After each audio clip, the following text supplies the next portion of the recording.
እነደቁሴ እነጨፍልቄ እና ቢዮት ድሮ የሚጠሩበት ስም ሌላ ነበር፣ የእግዚአብሔር ስም ነበር። ቀስ በቀስ እየተንሸራተትን አመጻችን ሲጨምር በዓለም እየተጠራን መጣን። ሁለት ስም ይኖረናል። ሲሞት የክርስትና ስሙ፣ ሲኖር የዓለም ስሙ። በቃ በሁለት ተከፈለ ስማችን። አንዳንዱ የክርስትና ስሙም ጠፍቶት እንደገና ስም አውጡልኝ ብሎ ዳቦም የሚያዘጋጃል። ጠፍቶት መላው ጠፍቶት በቃ እና ስም አውጡ ይላል። ከውጭም ሀገር ሲደውሉ ክርስትና ስምህ ማን ነው? ስምህ ሮዛ ነኝ። ክርስትና ስም? አዎ ሮዛ ነኝ። እንዴ አረ እንደዚህ ብሎ ስም የለም። የክርስትና እኮ ነው የመጀመሪያው ነው እንዴ? እሱን አላቀውም ይሉሃል። እኔ ከበደ ብላችሁ የምትጸልዩ ከሆነ ምን ዋጋ አለው?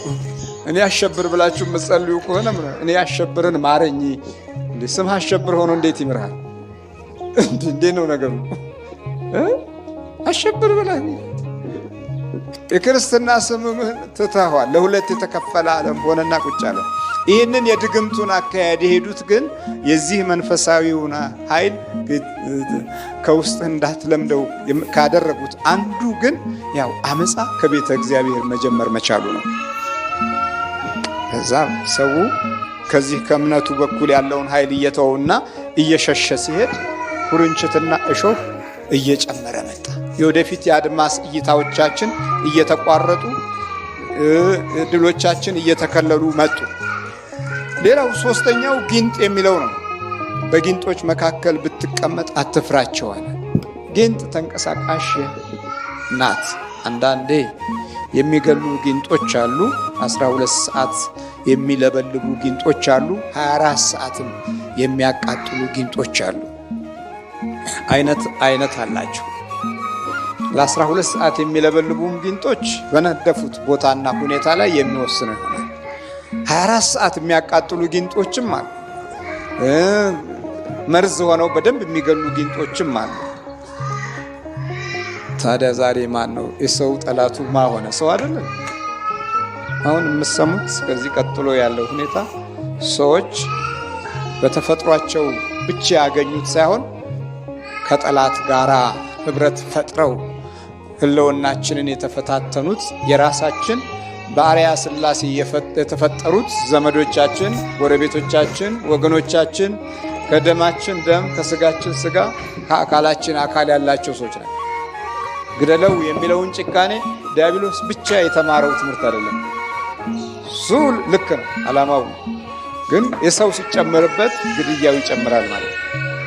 ሰው ከጨከነ ዲያብሎስ ስራው ለምን አይበረታም? ይሄ ነው ማስተዋል ያለብን። ይሄ ነው። በፊትም ዲያብሎስ ጨካኝ ነው። የሰው ሲጨመርበት ሁለት አይነት ጭካኔ ይሆናል። የቤተ ዘመድ ደግሞ ሲሆን በስመ አብ በጣም ችግር። የቤተ ዘመድ ሲሆን ደግሞ አብሮ ያን ያህል የስጋ ዘመድ የደም ዝምድና የነፍስ ውህደት ያለው አካል ሲጨክን አስበው ከዚህ በኋላ ያለው የመናፍስት አገዛዝ እንዴት እንደሚጠብቅ እንዴት እንደሚበረታ። ስለዚህ አትፍራ አለው ሕዝቅኤል። ከዛ በኋላ አልፈራም። እግዚአብሔር ስሙ የተመሰገነ ይሁን። በእስራኤል ፊት ቆመ። በቃ ድንግል ማርያምንም አያት። እሷ ነው ሳይከፍት ገባ ሳይከፍትም ወጣ አለና የጌታችንን መወለድ ተነበየ። ብዙ ሰማያዊ ሚስጥራቶችን አወቀ። በአመፀኛው እስራኤል ፊት ቆሞም ድካማቸውንና አመፃቸውን ውርደታቸውንም ገለጸ። ለዚህ ሕዝቅኤል መንፈስ ገባብኝ ሲል የእግዚአብሔር መንፈስ የሰው ልጅን ሕይወት ይፈልጋል ማለት ነው እና ሕይወታችን የስጋችን አኗኗር የመንፈስ ጦር ሜዳ ነው። ስለዚህ ሰው በእግዚአብሔር መንፈስ መኖር ወይም በክፉ መንፈስ መኖር ግዴታ ነው። ገለልተኛ የሆነ ሌላ ዓለም የለውም። ሰው ከሆነ ወይ የእግዚአብሔር መንፈስ ወይም ክፉ መንፈስ አሊያም ሁለቱም የሚፋለሙበት አካል ይሆናል። አሁን ወደዚህ ስለመጣችሁ የሁለት አካል ፍልሚያ ይታይባቸዋል።